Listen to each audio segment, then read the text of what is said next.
ਛੁੱਟ ਪੈਣੇ ਕਿੱਥੇ ਰਹਿ ਗਏ ਜੇ ਮੈਂ ਬੀਤਿਆ। ਹਾਂਜੀ ਅੰਮਾ ਜੀ ਦੱਸੋ ਕੀ ਕਰਦਾ ਪਿਆ? ਪੜ੍ਹਨਾ ਪਿਆ ਕੀ ਪੜਦਾ ਪਿਆ? ਤੇਰੀ ਹੋਣ ਵਾਲੀ ਨੂੰ ਦਾ ਲੈਟਰ।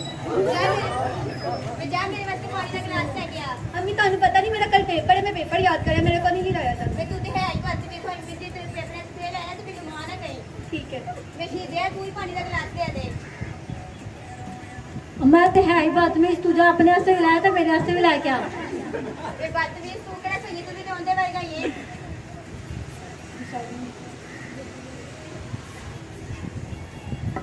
ਸਿੱਧਾ ਕੀ ਬਾਇਆ ਨਾਲ ਲੜੀ ਜਾ ਰਹੀ ਹੈ।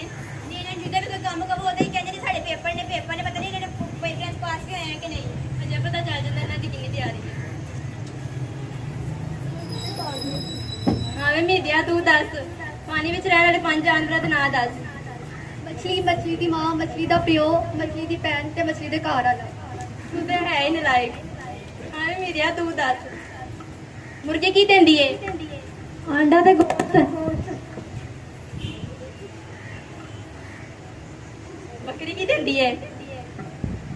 दूध ते गोश्त। ਤੂੰ ਤੇ ਹੈ ਹੀ ਲਾਇਕ। ਇਹ ਤੇ ਮੇਰੇ ਪੁੱਤਰ ਪੇਪਰ ਸੀ ਤੇ ਮੈਂ ਦੀ ਸ਼ੇਰਦੀ ਆ। अम्मी जी असली मेरी मिस मैनू कहंदी तू ते है जानवर दी औलाद। ਤੇਰੀ ਉਮਰ ਵਿੱਚ ਨਾ ਕਾਇਦੇ ਆਜ਼ਮ ਨੇ 10 ਪਾਸ ਕਰ ਲਈਆਂ ਸੀ। साडी उम्र तो पुत्र भाई भी तो लग गया सी ना। ਤੂੰ ਤੇ ਹੈ ਹੀ ਬਦਤਮੀਜ਼। ਜਦੋਂ ਰਿਜ਼ਲਟ ਆਏਗਾ ਤੇ ਆਪੇ ਪਤਾ ਚੱਲ ਜਾਏਗਾ। ਮੈਂ ਚੱਲਨੀ ਆ। रिजल्ट आ गया, रिजल्ट आ गया, रिजल्ट आ गया। ਹਾਂ ਬਈ ਵਿਦਿਆ ਕੀ ਦੇ ਰਿਜ਼ਲਟ ਆਇਆ? मां तू सदीका खिलाने दे काबिल रही नहीं, ਮੈਂ ਟੁੱਟ ਪੈਣਿਆ ਕੀ ਕਹੀ ਜਾਣਾ ਹੈ? फेल हो गया। ਮੈਨੂੰ ਤੇ ਆਪਣੀ ਆਹੀ ਉਮੀਦ ਸੀ। ਮੈਂ ਵਿਦਿਆ ਤੂੰ ਦੱਸ। मां जी प्लस दा मुंडा फेल हो गया जे। ਮੈਂ ਤੇਰਾ ਪੁੱਛਦੀ ਪਈ ਆ। ऐसा चलो मुंडा फेल हो गया जे। ਮੈਨੂੰ ਆਪਣਾ ਦੱਸ ਬਾਕੀਆਂ ਦੇ ਦੱਸ। मैं कह रहा वजीर आजम दा पुत्र है, मैं भी फेल हो गया। ਮੈਂ